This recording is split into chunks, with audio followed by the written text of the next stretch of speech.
Welcome back to NFL in Review. This is going to be week 14 of the 2025 NFL season. There's a lot to talk about, so let's get started. Thursday night football, we have the Dallas Cowboys at the Detroit Lions. This game was going to be the do-all, end-all for both of these teams.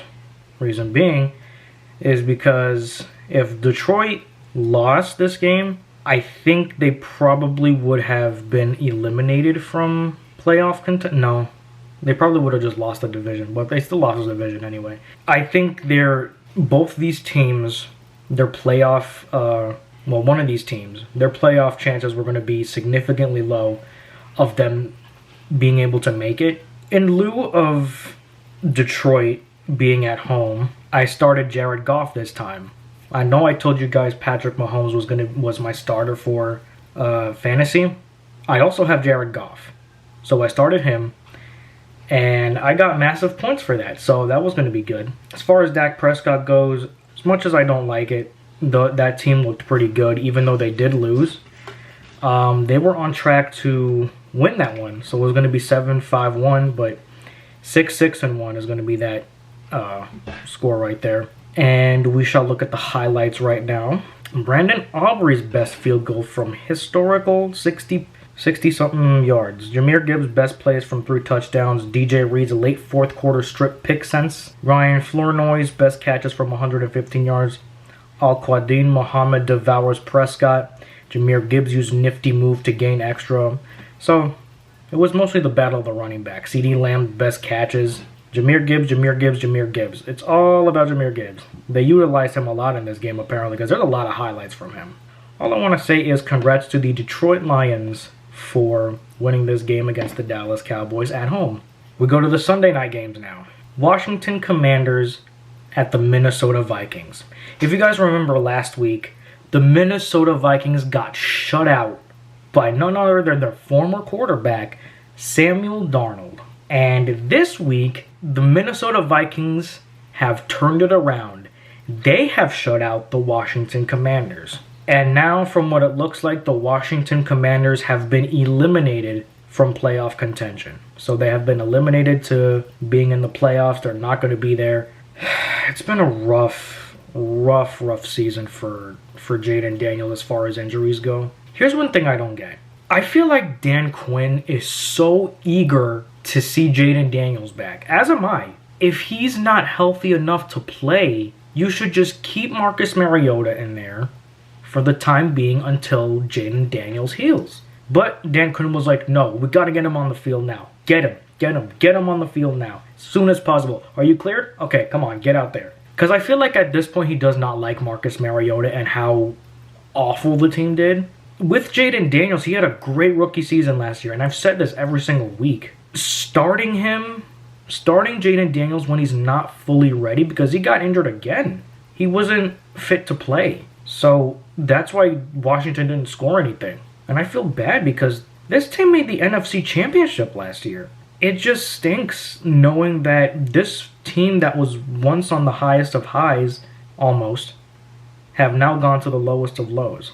Also, I don't know if J.J. McCarthy was in this game. Yup. Okay, so J.J. McCarthy's best plays from 3 touchdown game. So it's like, he's very inconsistent. That's how I feel. Most of the time, sometimes he wins, sometimes he loses, which is very weird. Like, I don't get what J.J. McCarthy's doing. Like, does he want to be 9 or does he want to just be regular J.J. McCarthy? But I guess he wanted to be 9 this week. So congrats to the Minnesota Vikings for getting their win. Next up, we have the Indianapolis Colts at the Jacksonville Jaguars. Everybody keeps saying that the Jaguars are inconsistent with Trevor Lawrence and how sometimes he wins games and sometimes he doesn't. What's interesting to me about this game is that Daniel Jones, one quarterback who had an amazing start to the year, went, I think, 6 or 7 weeks undefeated, and then he got 1 loss. And then he started to taper down from there. It led up to this week where he finally gets injured. His Achilles tendon has been torn, and now he is out for the rest of the season. The Colts were looking very, very promising this beginning of the season. And now just one slip up, just one mistake, and it cost him everything. Cost him his Achilles, Colts fans were probably singing praises, saying they were going to win the Super Bowl, saying maybe next year or the year after that. But now they're 8-5, and now Jacksonville is now having a better record than the Colts are. So if we look at the standings for the league, the Colts are near the middle still. They used to be number 1. They used to be number 2. They're, what, number 15 or 10? Top 10? Maybe even barely that. Because there's only 4 8-5 teams now. We have Detroit Lions, Houston Texans, and the Philadelphia Eagles. You know, it didn't look promising for them, so now Jacksonville is leading the AFC South. They're going to be the winners for that one. Congrats to the Jacksonville Jaguars for winning Week 14. This game I have been looking forward to since the beginning of the season. The longest NFL rivalry in history. In NFL history, pretty much as long as the NFL has been around. Chicago Bears at Green Bay Packers. Now, there was not really a stipulation, but there was a warning to the Chicago Bears. Remember last week they had a first-round bye for the playoffs? That's how it was looking for 9-3. Now, the scary thing was, if the Green Bay Packers beat the Chicago Bears, which they did, they went from a first-round bye all the way down to the 7 seed in the playoffs. So now they're barely hanging on by a thread. And if they lose more games, then they're out of the playoffs. And I, for one, I am a supporter of the Green Bay Packers. They may not be my favorite team, but I do like them. I am not a fan of the Chicago Bears. If I were a fan of this rivalry for one of these teams, it would definitely be the Packers. So I'm very thankful and glad that the Packers have won this game, knocking down the Bears from the 1st seed all the way down to the 7 seed. Never seen that happen before. It probably has happened before, but then they haven't been there since. If it stays like this, then they're going to have to face each other again in the playoffs. So now Green Bay's 9-3-1. That rivalry is something that will always amaze me. Sunday Night Football, Houston Texans at the Kansas City Chiefs. This is probably I said this last week, and I'll say it again. The worst that Patrick Mahomes has ever looked. The worst that the Kansas City... Well, they probably had worse games than this. But this past decade of the 2020s, the Chiefs looked promising. I thought they were going to get another shot at the playoffs, another shot at, a Super Bowl run. And they're not even clinching the playoffs because they have a 6-7 record. Congrats to the Texans for winning this one in Arrowhead. Right in their home turf, too. Which is crazy. One thing I'll say is that the defense is absolutely stacked for the Texans. They might as well be up there for the Cleveland Browns in defense. If the Cleveland Browns are perfect with their defense, which they're not, the Houston Texans is probably as close as you can come. You have Azeez Al-Shaair, who is an absolute menace and will do anything to stop any run, any pass, and he's just a menace. They have a winning record now, so they're stacking wins. Chiefs, though, I think Andy Reid is shaking in his boots. I think Patrick Mahomes is tapering off. His skills are declining as a 30-year-old. The dynasty's falling. It's crumbling right before our very eyes. We had it for about 4 years, and now in the 2025 season, they're just tanking. There's really nothing more you could say about that. Monday Night Football, we have the Philadelphia Eagles at the LA Chargers. Just like how Kansas City is tapering down, this season, it looks like the Philadelphia Eagles are also tapering down. But I feel like this has to do with the Madden curse. If you guys are not familiar with the Madden curse, well, almost every athlete, about 9 out of 10, some sort of career-threatening injury or their season is not well. This past game's Madden cover was Saquon Barkley. Obviously, with his backwards hurdle and everything, obviously that was glazed to death, and I kind of got tired of seeing it. I'm not going to lie. I'm a fan of the Eagles, but I got so sick and tired of seeing that play every single time. Every time Saquon jumped over them. It was nice seeing it one time, 1 or 2 times, but it's not like that's the single greatest play in the world. They're just glazing over it like, oh my god, that's the best play I've ever seen. Never seen anything like that before. Look at this record. The LA Chargers, who used to be like a 5, 6, 7 seed last year in the playoffs, now have a better season record than the Philadelphia Eagles. 9-4 and then 8-5. I told everybody in these past Facebook posts on NFL memes and the real NFL page that the Eagles will choke because they choked the last 3 games. They choked with the Dallas Cowboys, they choked with the Bears, and they choked with the Chargers. They choked 3 times in a row. Jalen Hurts is not looking as good as he did. Saquon Barkley is not looking good as he did. And it's usually a team isn't affected, but now the curse has gotten so bad, it's starting to affect the whole team. I truly believe in this Madden curse because almost every single player that has been on a cover of a Madden game from every single year has either gotten a horrible season or career-threatening injuries, or they're out for the season, or they had some wild stuff happen with them. As far as Saquon Barkley goes, his performance is tanking. The Eagles overall are tanking. They're just swooping down. It's going to be hard for them to recover. Last but not least, we have the Miami Dolphins at the New York Jets. Now, just like the Kansas City Chiefs, we have a 6-7 record. I don't know how we got here to where the Miami Dolphins have the same exact record as the dynasty that was the Kansas City Chiefs. New York Jets wore their rivalry jerseys, their Gotham green rivalry jerseys. It was like a slightly slime greenish look to their jersey.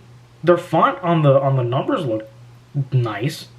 I like the numbers, but the color I didn't necessarily like that much. The game itself, we had a 34-10. This is a 15-year drought of the New York Jets not seeing playoffs, not even tasting the playoffs. So they are the worst in the AFC East. That's just the tale of the tape. If we look at the stats, not even just the stats, if we just look at the regular highlights and replays of this, Jalen Wright's best plays from a 170-yard game. Devon Achane, he got injured, and I believe he's going to be out for the rest of the season. So Devon Achane is one of our better players, one of our better running backs. Our players get injured. Like, I'm surprised Tua hasn't even been hurt. Like, I'm really surprised Tua was able to keep himself from getting hurt, from getting injured, even though he had like some sort of an infection in his eye one week, and somehow he played well. Everybody kept saying, cover his eye, he'll play better that way, which doesn't make any sense to me. But fake punt alert, Ollie Gordon Jr. will not be denied. Chubb Sealer joined forces for a second sack. Brady Cooks pass to the goal line. Achane floors the gas pedal. It's honestly crazy how long he lasted because we just cannot seem to get our players healthy. You know, we lost Darren Waller. We lost Tyreek Hill. I think we lost some of our offensive linemen or defensive linemen. I was not worried about this game because it's the New York Jets. I'm sorry, Jets fans, but Aaron Glenn is just not doing it for you. You've been eliminated from the playoffs, and now I think it's time to eliminate Aaron Glenn as your coach. I could say the same thing about Mike McDaniel, but he's won the past few games now. I remember looking back at this season and seeing how bad we lost to other teams that we should not have lost to. We beat the Falcons. We beat the Jets the first time when we were at home. I just think the Jets need to get a new coach, as do we. Miami Dolphins need a new coach. He's able to keep his job for a little bit. I don't know how long this is going to last. Miami's going to have to win the next couple of games.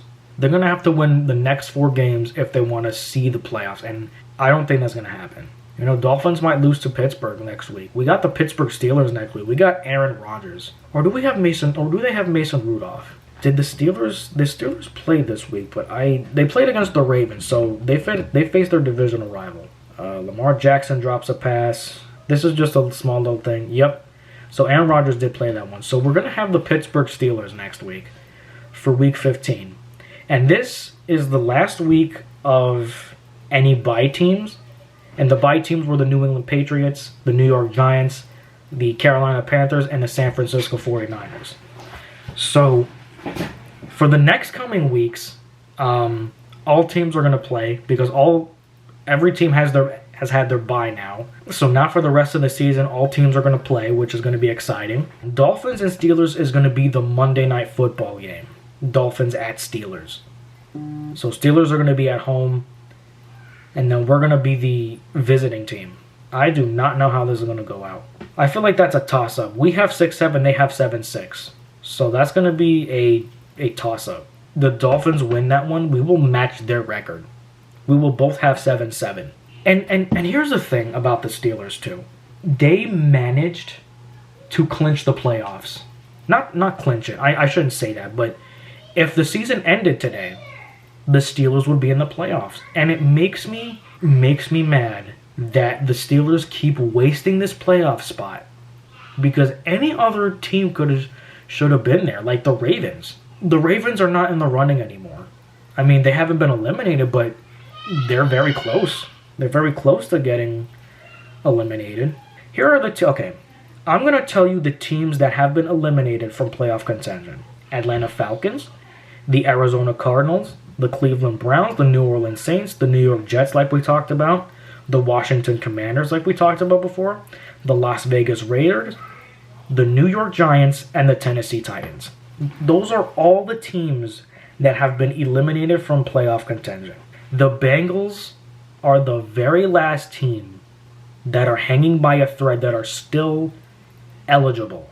Technically. I don't think they're going to do it because they did lose to the Bills, which I forgot to mention. But Joe Burrow just came back. And it was a snow game. Miami's close to getting it too. So we're just right above the Minnesota Vikings for beating them.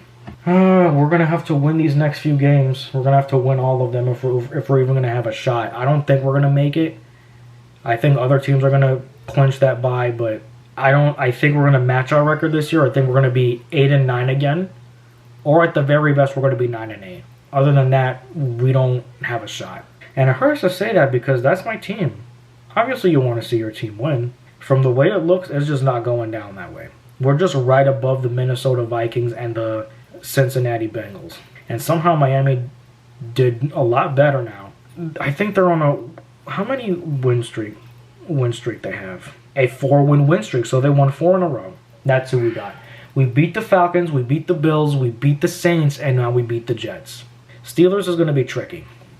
The Pittsburgh Steelers is indeed going to be a tricky one. It is going to be a toss-up. We're going to have to be on our A game for this one, even though they're a semi-decent team. The only problem is that nobody wants Mike Tomlin over there. And we don't want Mike McDaniel. The battle of the two Mikes. Mike Tomlin versus Mike McDaniel. AFC East versus AFC North. We got the Steelers next week. We'll just see how it plays out, I guess, for next Monday. Because that's the Monday night game. That's going to be a sucky Monday night game, I'll tell you that. Nobody wants to see the Dolphins play on a Monday night game. Nobody wants to see the Steelers play on a Monday night game. It's not primetime worthy. That's what they wanted. That's what the NFL decided was best. They did change one of our games, though. For Week 16, the week after we had the Steelers, then we have the Cincinnati Bengals. That was going to be a Sunday night football game. That was going to be primetime for Sunday. But they then changed it to Patriots and Ravens. So the Patriots and Ravens are going to be the new Sunday night football game. And then Bengals-Dolphins will be at 1. That's going to be a part of Red Zone, which isn't a really big deal. Bengals-Dolphins didn't really sound like a good Sunday night game anyway. So, well, we'll just see what happens for Week 15. Thank you all for watching this week, Week 14 of the 2025 NFL season.